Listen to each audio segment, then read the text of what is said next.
Welcome. In this video, I'm going to present you with the reason Ridethespectrum exists. Like other parents, we used to think we were dealing with behaviour. We weren't. We were dealing with a lack of clear leadership within ourselves.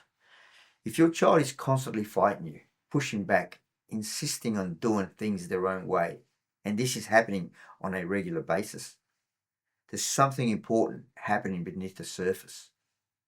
You haven't lost control. You've lost rapport. And when rapport is lost, something else follows real quick. Leadership gets challenged. Not because your child is bad, not because they are manipulative, but because on an unseen level, you are no longer matched. This mismatch doesn't show up as a conversation. It shows up as resistance. And resistance is how children test who is leading the environment. This challenge for leadership happens at predictable stages throughout life. Stage 1. This is when being direct works. When children are young, being direct is effective. You're bigger, you're stronger, your voice is louder. You can physically and energetically impose order. They fall into line because they have no real alternative. At this stage, many parents believe this is authority. It's not. It's compliance through dependence. And for a while, it works.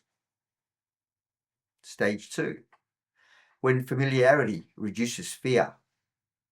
Around 10 to 12 years of age, the environment changes. You're still bigger, still stronger, still louder. But the fear is losing its strength. Your child has now lived in the environment long enough to understand it. They know your routines.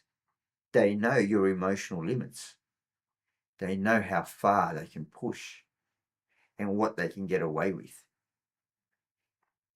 This is often where parents start saying they're not listening like they used to. What's really happening is this. Being direct is losing its impact, and leadership is being questioned.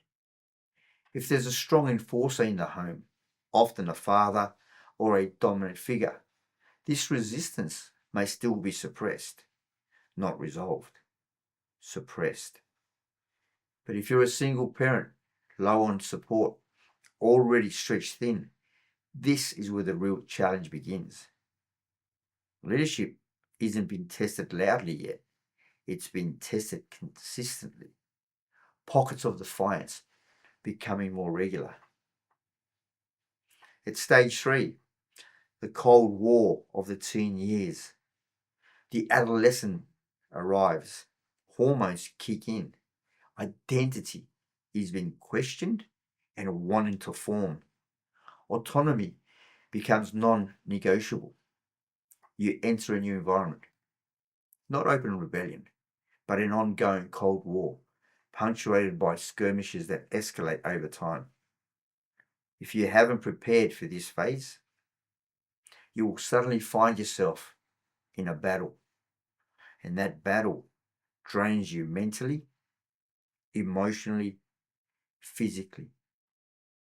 This is usually the point where parents start searching for more help. Specialists, support workers, behaviour programs. Some help, some don't. And here's the hard truth. These people don't live in your home. They don't see the day-to-day patterns. And it's easy for a child to work around people who aren't part of the daily life. Now, if you as a family are not aligned, the conflict can turn partner against partner, adding stress and uncertainty to a already tough environment. How does this look different at school? School is a perfect example if your child can handle school. A child can be compliant, respectful, and well behaved all day, then come home and completely unload.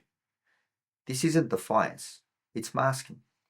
Children will hold themselves together around authority or in environments where expectations are clear and then release everything where they feel safe.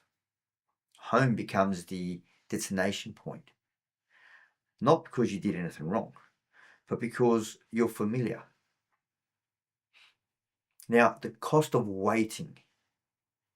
If you haven't thought about how to progress through these changes, or you've decided to deal with whatever comes when it arrives, you're in for a tough time.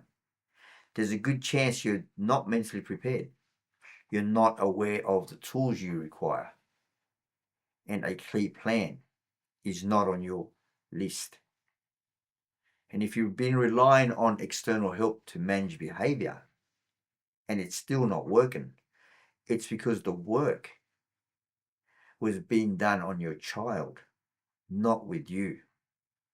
That approach leaves you reliant on your child changing and conforming. This is the reason Ridethespectrum was created.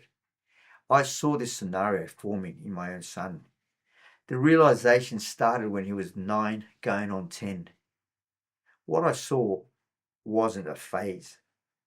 It was the early signs of escalation. I realized something confronting. We were entering a battle zone with no training.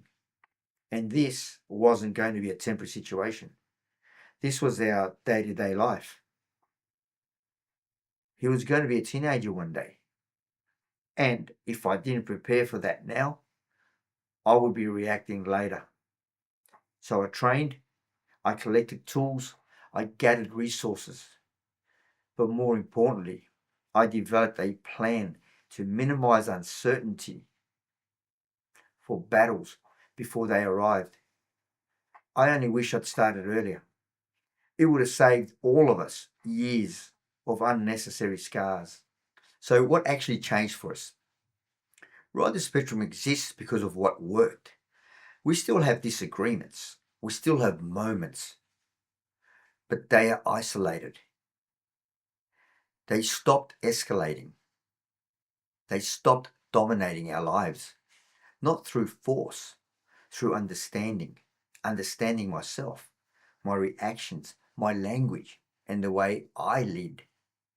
Allowing me to tune into what was happening in our environment and intercept situations before they could escalate. I am a firm believer that parents are the solution. What we lack isn't love or effort. It's understanding and skill. Skills that work 24/7, not just during appointments. As a parent, we have a choice. And I know this can feel like another burden, another responsibility, when you're already exhausted. But I saw it clearly. I could either prepare myself and become the father and leader my son required, so as I can assist him in navigating the world that doesn't always understand him, or live in hope that someone else might do it for me. We did that, same as everyone else. We lived in hope, and in return we got constant turnover, new faces, new approaches, starting again and again. Now, there's no blame. It's a job to people. We've all done it before at work. However, this is not a job to us. So I set some rules. I strengthened myself so I can lead with calm authority. I understood how to earn respect without force. I worked on holding empathy without losing ground. And I guide confidence, not compliance. If you've done feeling like a victim in your own home, if you're wanting to lead instead of reacting, and you want to do this, let's make it happen.